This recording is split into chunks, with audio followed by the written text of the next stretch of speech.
Welcome to Randy's Tropical Plants. Today I'm going to be talking to you about this plant. This is a very fun little plant. This is a Platycerium bifurcatum. Most people know this as a staghorn fern. Now there's a lot of different types of staghorn ferns. This is the most common one. I just got this at a garden center for $4.98, and let's see what it says here. Light, bright filtered light. Yeah, that's correct.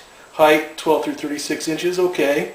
Water 2 through 3 times per week. Wrong. Do not water this plant that often. This plant likes to dry out a little bit in between waterings. Fertilizer lightly, care, avoid cold drafts, climate 60 to 95 degrees. That's wrong. This plant can actually take temperatures down to well into the teens, well below the freezing point of water. As long as frost does not form on this leaf, it can take very cold temperatures. I never bring these plants in. It never gets cold enough in Florida, and pretty much anywhere in Florida, to have to bring these plants inside. Which is why today I'm going to talk to you about how to mount this plant onto the side of a tree permanently so that it will grow the way it was intended to grow, which is epiphytically on the side of a tree. And I'll show you a nice specimen that I have on my tree outside in a little bit later. Now, in order to do this, you're going to need a few things. I like to use orchid bark. That's actually optional, but you'll see that in a minute. You've got to have some sphagnum moss pre-wetted. You want it to be moistened already. And you'll need bird netting. This is a product that anybody that grows blackberries or blueberries, I'm sure, is familiar with. You put this over the berries to keep the birds from getting to them. I use it for all kinds of things. This is one of my favorite things to use it for. I'm going to use some cotton string to tie it all together, but I'm going to use fishing line to actually attach it to the tree. And first you just want to spread your netting out. Put some sphagnum moss on here.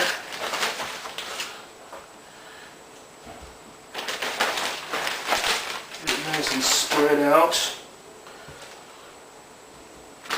This is going to just wrap around the root ball to help to keep it a little more hydrated while it's going through that initial period of trying to grow its roots out onto the tree.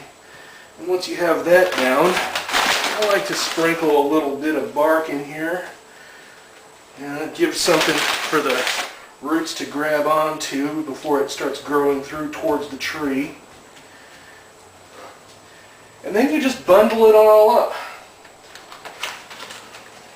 Here.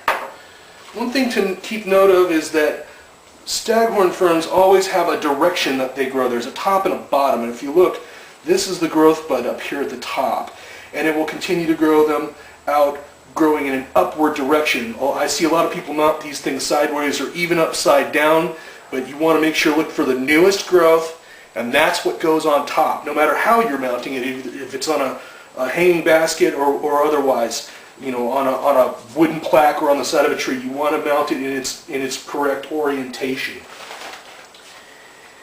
Now, this doesn't have to be pretty.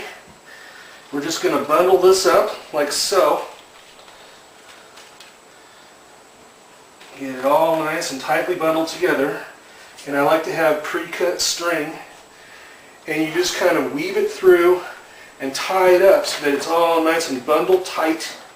It doesn't matter if the bird netting is sort of covering everything. It's going to grow through that bird netting. And here's what a finished one looks like. This one's ready to go up on a tree, and you can see it's just nice and bundled up. This is a close-up of what I've just done. I just wanted to show you how I attached it here. There's many fishing lines here wrapped all around and around and around. It's nothing fancy, just make sure it's nice and tightly bound to the tree. It's not pretty, but pretty soon it will be very beautiful. I'll show you a specimen in a moment. Look at this cool little tillandsia, this little native growing here in Florida. So that's actually just naturally on the tree. The two different epiphytes growing right next to each other. Here is a ground level view of the plant that I just mounted on the tree.